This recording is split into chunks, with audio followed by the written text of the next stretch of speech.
Mirador, dossier d'enquête. La gestion publique sous les tropiques, ça sent les écuries d'Augia. Nous remuons le couteau dans la matelote de la malgouvernance. L'heure de vérité a sonné. Le redressement fiscal, la SMB qui se rebiffe contre les méthodes de la DGI, je le mentionnais tantôt. L'on pourrait dorénavant dire sans risque de se tromper que la société minière de Bokeh et la direction générale des impôts sont dans un véritable bras de fer autour donc du redressement que l'État guinéen tente d'imposer à l'entreprise minière, n'est-ce pas, Akumba Diallo? Oui, Mamadou Ouri, nous avons glané ça et là et nous avons exploité quelques brides de documents qu'on nous a fournis. Alors, selon un document que nous avons consulté, c'est comme si la situation du contrôle fiscal imposé à la société minière de Bokeh serait devenue un objet de harcèlement contre ce que certains appellent cet important investisseur significatif pour l'économie guinéenne.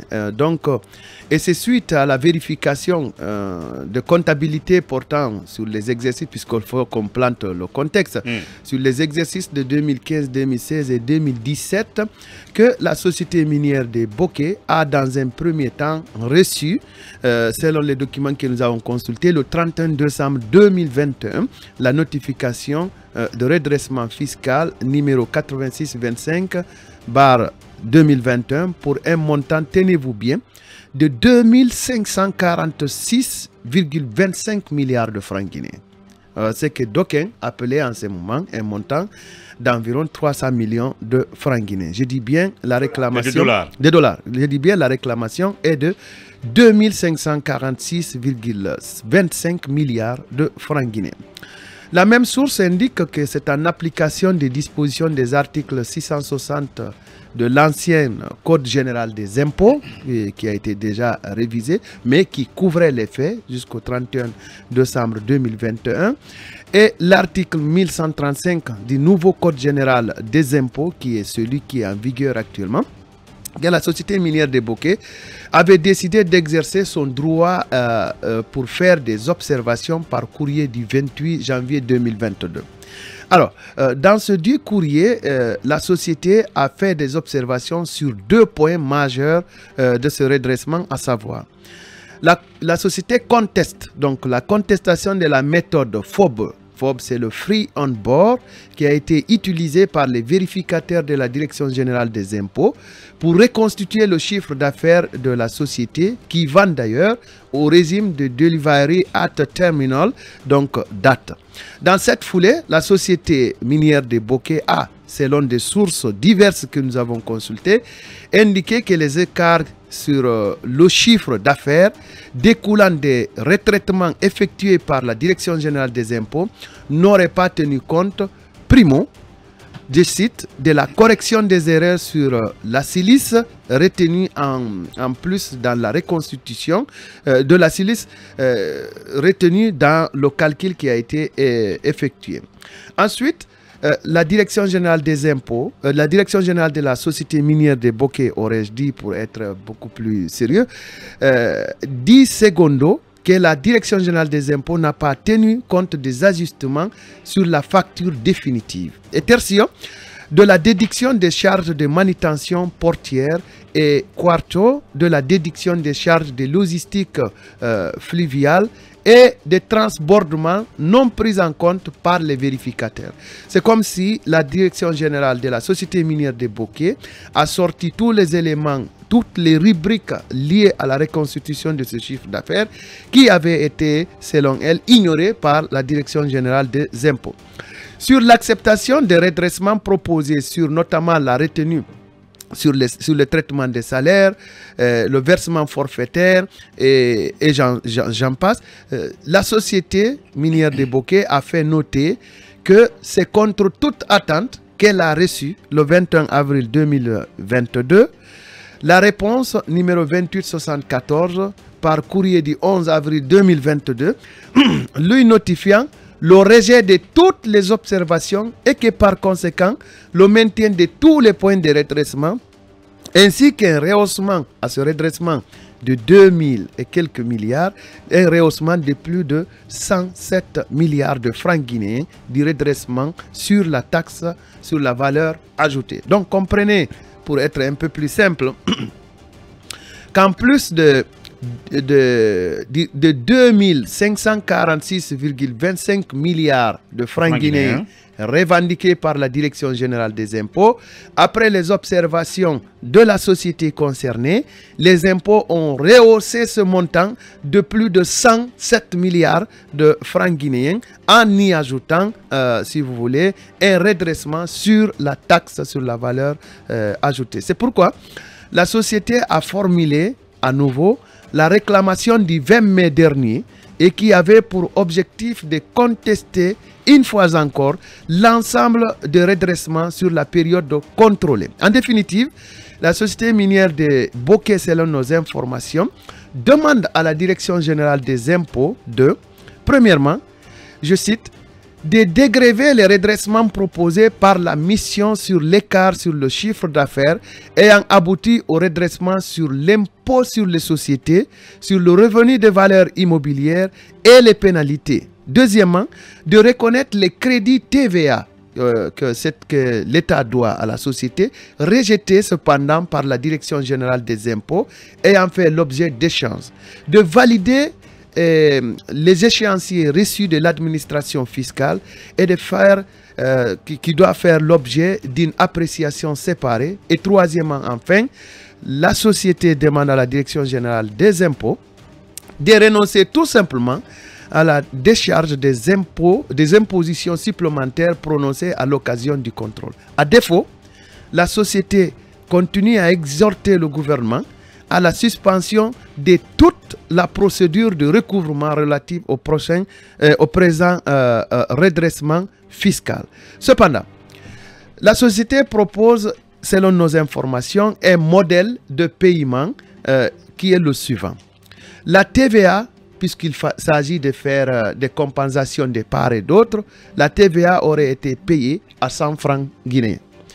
Pour les retenues sur le traitement des salaires, la société se propose, si vous voulez, de payer environ 1488,86 $ américains. Pour les versements forfaitaires, la société se propose de payer 893,32 millions de francs guinéens. Et sur le retenu sur les revenus salariaux, la société se propose de payer 908,37 milliards de francs guinéens. Et puis la société, plutôt 4,90 milliards de francs guinéens au lieu de 4 000. Et la société se propose également de payer un prélèvement forfaitaire d'environ 1544, disons 1,54 milliards de francs guinéens, et l'impôt sur les revenus des capitaux immobiliers d'environ 17,51 milliards et impôt sur les sociétés d'environ 58,40 milliards de francs guinéens. Pour un total de, tenez-vous bien, pour un total de 84,76 milliards de francs guinéens au lieu de près de 3 000 revendiqués par la Direction générale des impôts.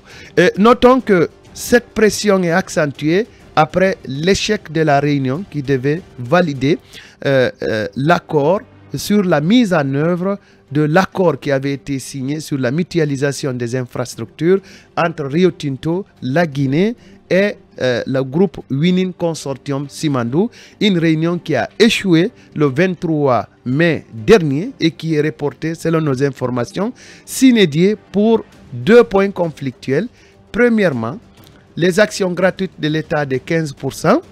Il semble que, vous savez qu'on avait émis cette réserve. Absolument, oui. Il semble que les deux compagnies concernées, se seraient convenues que l'État paye plutôt la valeur de ses actions et que si l'État n'avait pas de liquidité, que l'État renonce au versement des dividendes jusqu'à concurrence de la valeur de ce 15%.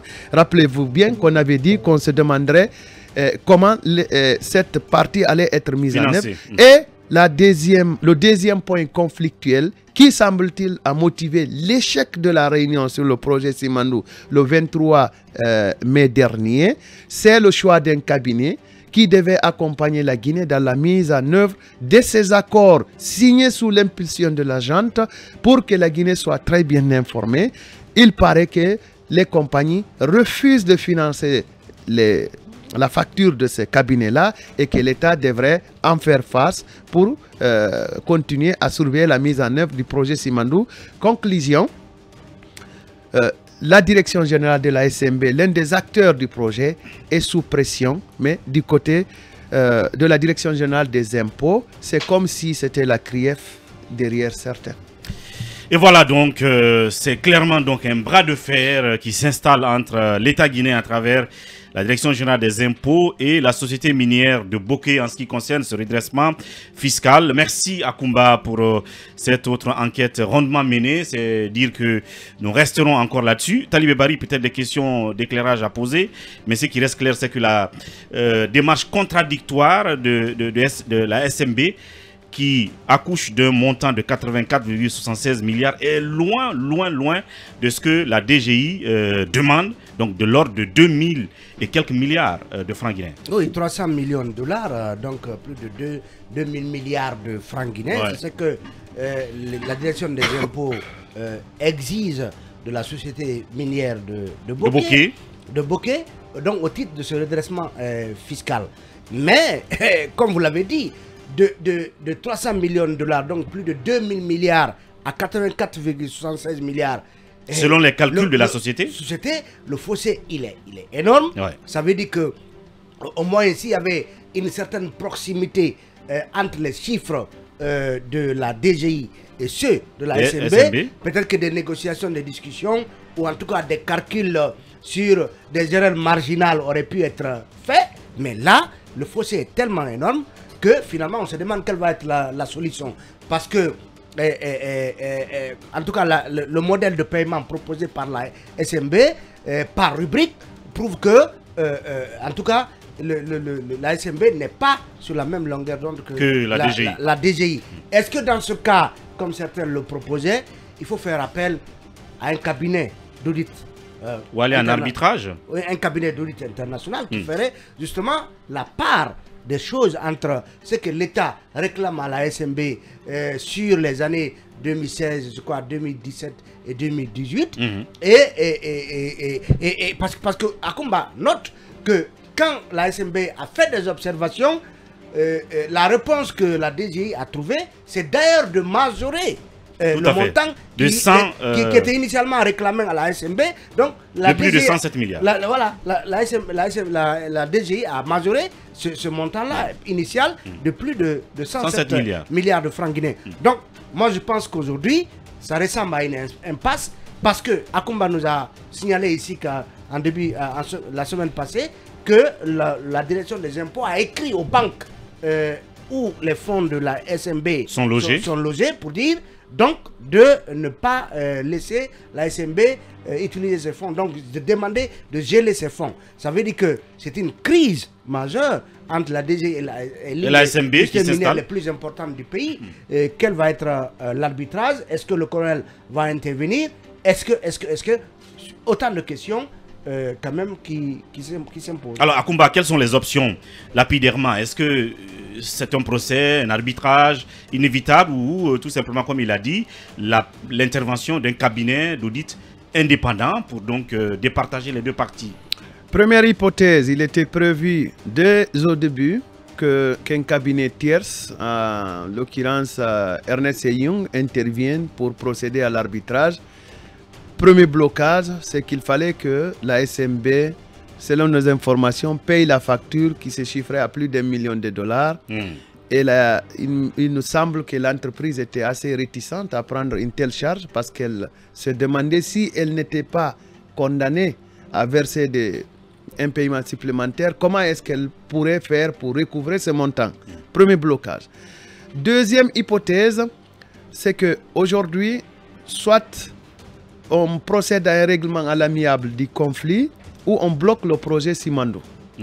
Et le projet Simandou, certainement, c'est un projet aurais-je dit, pour ne pas exagérer, qui allait libérer la Guinée du point de vue économique et financier, comme certainement on a été libéré le 2 octobre 1958 du joug colonialiste.